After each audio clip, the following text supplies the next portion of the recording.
₹2000 द्या आणि राष्ट्ररत्न, समाजरत्न किंवा जीवनगौरव पुरस्कार घेऊन जा. विश्वास बसत नाहीये ना? पण दुर्दैवाने आजकाल आपल्या कोकणासह राज्यभरात हाच बनावट प्रतिष्ठेचा खेळ उघडपणे सुरू आहे. ज्या पुरस्कारांमुळे एखाद्याच्या वर्षानुवर्षाच्या निस्वार्थ कार्याचा सन्मान व्हायचा, तेच पुरस्कार आज अवघ्या काही रुपयात विकले जात आहेत. ट्रॉफी हवी आहे, वेगळे पैसे द्या. आकर्षक प्रमाणपत्र हवे, वेगळे पैसे द्या. अशा पद्धतीचा हा पुरस्कारांचा बाजार सध्या धुमाकूळ घालत आहे. पण मग प्रश्न असा उपस्थित होतो की पैशांच्या जोरावर विकत घेतलेला हा सन्मान खरंच सन्मान असतो का? आपलं अख्खं आयुष्य समाजासाठी वेचणाऱ्या खऱ्या निष्ठावंत कार्यकर्त्यांचा हा अपमान तर नाही? आणि बनावट प्रतिष्ठेची ही माळ गळ्यात घालणाऱ्यांच्या गळ्यात घंटा नेमकी कोण बांधणार? याच विषयावर भाष्य करण्यासाठी कोकणातील काही नामवंत साहित्यिक, लेखक, कवी आणि सामाजिक कार्यकर्ते काय म्हणतात पाहूयात. पुरस्कारांबद्दल ॲक्च्युली काय आलं की समाजामध्ये खूप सारे लोक वेगवेगळ्या पातळीवर काम करतात. हे खरं आहे की म्हणजे वेगवेगळ्या क्षेत्रामध्ये वेगवेगळे विषय घेऊन लोक काम करत असतात. पण त्याची दखल समाजाकडून जशा प्रकारे घेतली गेली पाहिजे तशी घेतली जात नाही. पूर्वीच्या काळात जर तुम्ही बघितलं असेल की महात्मा फुलेंनी जे काम केलं तेवढं मोठं काम तर नाही कोणी करत, पण महात्मा फुलेंनी जे काम केलं त्याची दखल घेऊन त्यांच्या हयातीमध्ये त्यांच्या समोर समाजाने, कोळी समाजाने त्यांना महात्मा ही पदवी दिली. बरोबर आहे. महात्मा गांधींना तशीच पदवी मिळाली, लोकमान्य टिळकांना तशीच पदवी मिळाली. त्या काळात सुद्धा काही लोकांना पदव्या मिळाल्या नाहीत म्हणून त्यांनी स्वतःच्या समोर काहीतरी अशी पदवी लावून घेतलेल्या होत्या. ही पद्धत आहेच. समाजामध्ये कसं असतं, आपण केलेल्या कामाची कोणीतरी दखल घ्यावी, एक सायकॉलॉजिकली जर विचार केला तर लोकांना वाटत असतं. परंतु जर समाज दखल घेत नाही तर मग कोणी करायचं? म्हणजे पूर्वीच्या काळाचा विचार केला, मी जसं तुम्हाला म्हटलं की महात्मा फुलेंचं वगैरे वगैरे, तसंच नंतर लोकशाहीमध्ये समाज म्हणून दखल सरकारने घ्यायची असते चांगल्या कामाची. पण सरकारकडे सांस्कृतिक विभागाकडे असलेलं बजेट आणि त्यांच्या आजूबाजू असलेली लोक, त्यांच्यापर्यंत पोहोचण्याची जी फळी आहे तिथपर्यंत पोहोचणं सर्वसामान्य सामाजिक कार्यकर्ता असतो त्याला शक्य नसतं. अनेक लोक तर पुरस्कारासाठी कामच करत नाहीत. राष्ट्रसंत तुकडोजी महाराज असे म्हणतात की निष्काम सेवा केली पाहिजे, निस्वार्थीपणे सेवा केली पाहिजे. कोणीतरी माझी दखल घेईल, कोणतरी मला पुरस्कार देईल म्हणून सेवा करायची गरज नाही. तसं करणारा मूर्ख असतो. पण समाजामध्ये असे लोक, ती सायकोलॉजिकली लोकांना वाटतं की, म्हणजे मुलं विचारतात, घरात कुटुंबातली लोक विचारतात, इतर लोक विचारतात की तुम्ही एवढं काम करता समाज, तुम्हाला काय भेटलं ते बघा, त्याने एवढं काम करतं, काम न करता त्याला एवढं भेटलं. मग त्याला कुठेतरी आपल्या घरातल्या लोकांना दाखवायचं असतं. सायकोलॉजिकली विचार केला तर पुरस्कार कोणासाठी असतो? बाहेरच्यांसाठी नसतो. घरातल्या लोकांना दाखवायचं असतं त्याला सायकोलॉजिकली की मी केलं, हे बघ मला हे मिळालं. नंतर मग त्याचं परत समाज व्हॅल्युएशन करतो. घरातले लोक म्हणतात याने काय विकत येणार आहे का? एका व्यक्तीने मला सांगितलं त्याला घर मिळालं होतं कुठल्या तरी लोकसहभागातून, त्याला घर मिळालं. मग त्याची बायको म्हणे ते घर विकून, विटा विकून काय पैसे मिळणार, पोट भरणार आहे का? म्हणजे हे वेगळंच आहे. प्रत्येक ठिकाणी मग त्याला संघर्ष करावा लागतो. आणि त्यामुळे मग ही जी कमतरता आहे समाजातली, त्याचा बरोबर वापर करून हे जे व्यापारीकरण प्रत्येक क्षेत्रात झालेलं आहे ते पुरस्काराच्या बाबतीत सुद्धा झालेलं आहे. अर्थात ते बरोबर अजिबात नाही, ते चुकीचंच आहे. पुरस्काराचं व्यापारीकरण होणं हे चुकीचं आहे.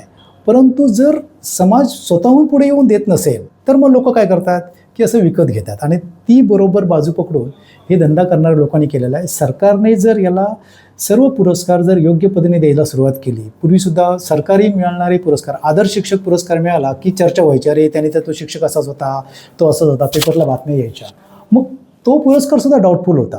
मग तिथे सुद्धा लोक म्हणायचे की विकत घेऊन पुरस्कार दिला. आज चित्रपटामध्ये अनेक पुरस्कार असेच मिळतात असं म्हटलं जातं. म्हणून आमिर खान सुद्धा म्हणतो की मी कुठलाही पुरस्कार घ्यायला का जात नाही, कारण ते मला त्या बाकीच्या फॉर्मॅलिटी करायच्या नाहीत असं म्हणतो. याचा अर्थ काय आहे? याचा अर्थ कदाचित तिथे पैसे देऊन पुरस्कार घ्यावे लागत असतील.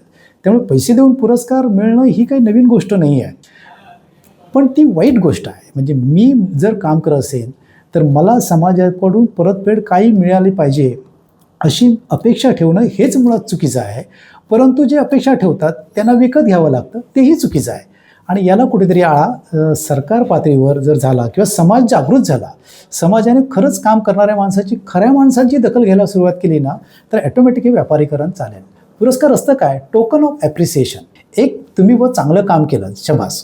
किंवा आज तुम्ही, मला वाटतं मी पेपरला तरुण भारतलाच बातमी वाचली होती की कोणीतरी एक गाईचं वासरू पडलं होतं, देवगडची बातमी. तर त्या मुलाला त्याने उचललं आणि कुठल्या तरी तिथल्या एका स्थानिक लोकप्रतिनिधीने त्याचा विशेष उल्लेखनीय सत्कार केला. अशी एक ओळ आहे. मग मी वाचताना विचार केला, मी काय केलं, विशेष उल्लेख नाही दिले म्हणजे काय दिलं, पैसे दिलेत का, काय दिलेत का नसेल, एक फूल दिलं असेल, that is token of appreciation. तर तेही समाज करायला आज थोडासा पोतेपणा करतो आहे आणि त्यामुळे मग हा व्यापारीकरण झाला आहे. पुरस्काराचं व्यापारीकरण हा साईड इफेक्ट आहे, तो रोग नाही आहे. रोग हा आहे की समाज उघड्या डोळ्यांनी खऱ्या कार्यकर्त्यांची दखल घेत नाही, त्यांना ॲप्रिसिएशन करत नाही. ही मूळ जड आहे असं मला वाटतं. एखाद्या व्यक्तीने केलेल्या कार्याचा गौरव करण्यासाठी पुरस्कार दिला जातो. मग तो स्थानिक पातळीवर असेल, जिल्हा पातळीवर असेल, राज्य पातळीवर किंवा राष्ट्रीय आंतरराष्ट्रीय पातळीवर जे पुरस्कार दिले जातात ते त्या व्यक्तीच्या सामाजिक किंवा त्या क्षेत्रातील कार्यासाठी दिले जातात. त्यामुळे सर्व समाजाचं लक्ष त्या पुरस्काराकडे असणं हे साहजिकच आहे. परंतु आजकाल पुरस्कारांची विक्री होते असं सगळीकडे ऐकायला आणि वाचायला मिळतं. त्यावेळी मात्र हे समाजाच्या अधोगतीचं लक्षण आहे असं वाटू लागले. अलीकडे आपण बघतो की कोणत्याही क्षेत्रातील व्यक्ती ही मानसन्मान मिळवण्यासाठी धडपडत असते आणि निव्वळ तो एक भपकेबाजपणा होऊन जातो हे देखील त्या पुरस्कार देणाऱ्यांना कळलेलं असतं. आणि म्हणून त्या एकेका पुरस्कारासाठी 2,000, 3,000, 4,000 किंवा अनेक पटीमध्ये त्या पटीमध्ये पैसे घेतले जातात आणि पुरस्कारांचं वाटप केलं जातं. कुठल्याही पुरस्काराने त्या माणसाची उंची वाढत नाही, तर त्या पुरस्काराची उंची वाढत असते.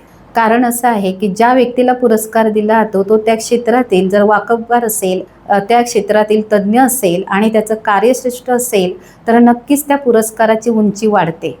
आणि म्हणूनच हे पुरस्कार दिले जाताना त्या व्यक्तीचं कार्यकर्तृत्व लक्षात घेऊनच हे पुरस्कार दिले पाहिजेत. नाहीतर हे पुरस्कार बदनामीकारक ठरू शकतात आणि याकडे शासनानेही लक्ष दिलं पाहिजे की नेमकी कोणती संस्था पुरस्कार देते आणि कोणत्या हेतूने पुरस्कार दिला जातोय आणि त्यामागची प्रेरणा नेमकी काय आहे हे देखील समजून घेणं हे शासनाचं देखील कर्तव्य आहे. तरच आजकाल हे जे पुरस्कार विक्रीचं प्रकरण वाढत चाललंय ते कुठेतरी थांबू शकेल असं मला वाटतं. एखाद्या व्यक्तीला पुरस्कार देताना त्या व्यक्तीच्या कार्यकर्तृत्वाची दखल, कृतज्ञता आणि इतरांना प्रोत्साहन अशा भूमिकेतून दिला जातो. याच्यामध्ये दोघांचंही मोठेपण असतं. परंतु अलीकडे काही महाभागांनी या पुरस्कारांचं बाजारीकरण केलंय. पैसे देऊन पुरस्कार देणं आणि पैसे मोजून पुरस्कार स्वीकारणं असे महाभाग या दुनियेमध्ये उत्पन्न झालेले आहेत. दैनिक तरुण भारत संवादनं या सगळ्यांची पोलखोल केली आणि एका समाजहितैषी पत्रकारितेचं उत्तम उदाहरण घालून दिलं. याबद्दल दैनिक तरुण भारतचं मनपूर्वक अभिनंदन. पैसे मोजून जे लोक पुरस्कार घेत आहेत त्यांना एवढंच सांगणं की तुम्ही तुमची किंमत, तुमची स्वतःची पत कमी करून घेताय. या लोकांना फसू नका, असं करू नका. आणि प्रशासनाला एक विनंती की ज्या लोकांनी हा बाजार मांडलाय पुरस्कारांचा त्यांना कायद्याचा बडगा दाखवा आणि त्यांचा बाजार उठवा. नमस्कार. अलीकडेच एक बातमी कानावर पडली आणि शिक्षक म्हणून माझं मन अत्यंत व्यथित झालं. पुरस्काराच्या दुकानामध्ये हवे ते पुरस्कार विकत मिळतात. किती वाईट गोष्ट आहे. आपल्या समाजामध्ये अत्यंत प्रामाणिक, तळमळीने, निस्वार्थीपणे, अगदी शाब्दिक शाबासकीची सुद्धा अपेक्षा न करता अनेक काम करणारे लोक आहेत आणि प्रत्येक पुरस्काराला त्याचा सन्मान असतो. अशा प्रकारचे विकत पुरस्कार जर मिळाले तर खरोखरच त्या पुरस्काराची काही किंमत राहील का? त्या पुरस्काराचा तो अपमान नाही का होणार? आणि आपलं कोकण हे एक सुसंस्कृत परंपरा लाभलेली भूमी आहे. अशा प्रकारच्या वाईट प्रवृत्ती जर आपल्या कोकणामध्ये येत असतील तर त्यांना आपण वेळीच रोखलं पाहिजे. एक सुजाण नागरिक, एक कर्तव्यदक्ष नागरिक म्हणून आपलं सर्वांचंच ते कर्तव्य आहे असं मला वाटतं. धन्यवाद. नमस्कार. दैनिक तरुण भारतमधील रत्नांचा बाजार हा शेखर सामंत यांनी लिहिलेला सर्च रिपोर्ट आज मी वाचला. त्यामध्ये चर्चिलेला मुद्दा हा आजच्या काळचं कटू सत्य आहे. कारण सन्मानाचा बाजार भरलेला आहे. पूर्वीच्या काळी सन्मान, पुरस्कार, गौरव हे शब्द ऐकल्यानंतर आपलं मन आदरानं भरून यायचं. परंतु आज या शब्दांची चमक कुठेतरी हरवत चाललेली आहे. ते शब्द गुळगुळीत झाल्यासारखे वाटायला लागलेले आहेत. यामागचं कारण अगदी साधं आहे. पुरस्कार आता कौतुकासाठी राहिलेले नाहीत, तर पुरस्कार म्हणजे एक आर्थिक सोर्स झालेले आहेत. एंट्री भरा, स्पॉन्सर द्या, जाहिरात करा आणि पुरस्कार घ्या, असं जणू काही समीकरण होऊन गेलेलं आहे. त्यामुळे खऱ्या अर्थानं आयुष्यभर विधायक कार्यासाठी झटणारी मंडळी आयुष्य पणाला लावणारे प्रामाणिक लोक या गर्दीमध्ये कुठेतरी हरवत चाललेले आहेत.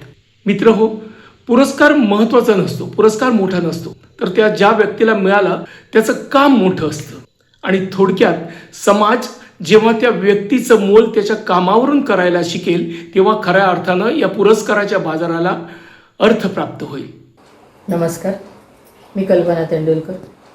परवाच पेपरला मी शेखर सामंत यांच्या तरुण भारतमध्ये त्यांचा एक लेख वाचला की पुरस्कारांचा सुळसुळाट सुरू झालेला आहे आणि अगदी त्याचा बाजार असल्यासारखं ते पुरस्कारांचं वितरण करण्यात येत आहे.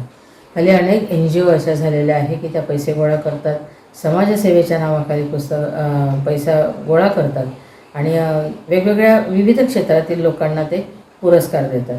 मग ते क्रीडा असू दे, साहित्य असू दे, कला असू दे, कुठल्याही क्षेत्रातल्या लोकांना ते निवडतात आणि त्यांचं कुठलंही मूल्यमापन न करता त्यांना हा पुरस्कार दिला जातो. हा पुरस्कार ₹400, त्याच्यात तुम्हाला प्रमाणपत्र मिळेल. ₹1,500, त्याच्यामध्ये तुम्हाला प्रमाणपत्र आणि मेडल मिळेल. ₹5,000, त्याच्यात तुम्हाला प्रमाणपत्र, मेडल, ट्रॉफी आणि तुम्हाला ज्या ठिकाणी तुम्ही स्वीकारणार आहात तिथे तुमचं फेटा बांधून शाल श्रीफळ देऊन स्वागत करण्यात येईल. अशा रीतीने हे सगळे पुरस्कार दिले जातात. तर माझा या गोष्टीला विरोध आहे. खरं तर पुरस्कार केव्हा 60नंतरच बहुतेक पुरस्कार मिळतात माणसाला. आयुष्यभर त्याच्या ज्या क्षेत्रात तो काम करत आहे त्या क्षेत्रातील त्याच्या योगदानाबद्दल त्याचं मूल्यमापन त्याच्या वयाच्या 60नंतरच केलं जातं आणि मग हा पुरस्कार संबंधित संस्था देते. मग ते गव्हर्नमेंट असू दे किंवा काही चांगल्या प्रायव्हेट संस्था पण आहेत, त्याच्यामधून हा पुरस्कार दिला जातो. जसं त्याला मला लाखभर पारितोषिक तरी होतं मिळालं. पण आता याच्याकडून काय मिळणार? जिल्हा क्रीडाधिकाऱ्यांकडून. क्रीडाधिकाऱ्यांनी माझ्याकडे मागणी केली, आम्ही तुम्हाला पुरस्कार देतो, मला ₹10,000 द्या. 10,000 म्हणजे मी त्यांच्याकडून पण विकत घेण्यासारखंच झालं ना. मी नाही सांगितलं त्यांना तुम्हाला द्यायचं तर द्या, नाही तर देऊ नका ना. कारण मला माहिती आहे की आणि सिंधुदुर्ग जिल्ह्यात मला कॉम्पिटिटर कोणीच नाही आहे. मला जेव्हा जिजामाता पुरस्कार मिळाला तेव्हा मला माझे पॉईंट्स एवढे होते 1600-1700 की 150 गुण लागतात तुम्हाला छत्रपती पुरस्कार मिळण्यासाठी. माझे 1700 वगैरे पॉईंट्स होते. म्हणजे माझ्या जवळपास पण कोणी नव्हतं तिथे मला कॉम्पिटिशनला. सिंधुदुर्ग जिल्ह्यात कोण असणार होतं? त्यामुळे मी त्यांना नाही सांगितलं तुम्हाला द्यायचं तर द्या, नाही तर देऊ नका म्हणून सांगितलं मी. ठीक आहे, पुरस्कार त्यांनी मला त्या वर्षीचा दिला नाही.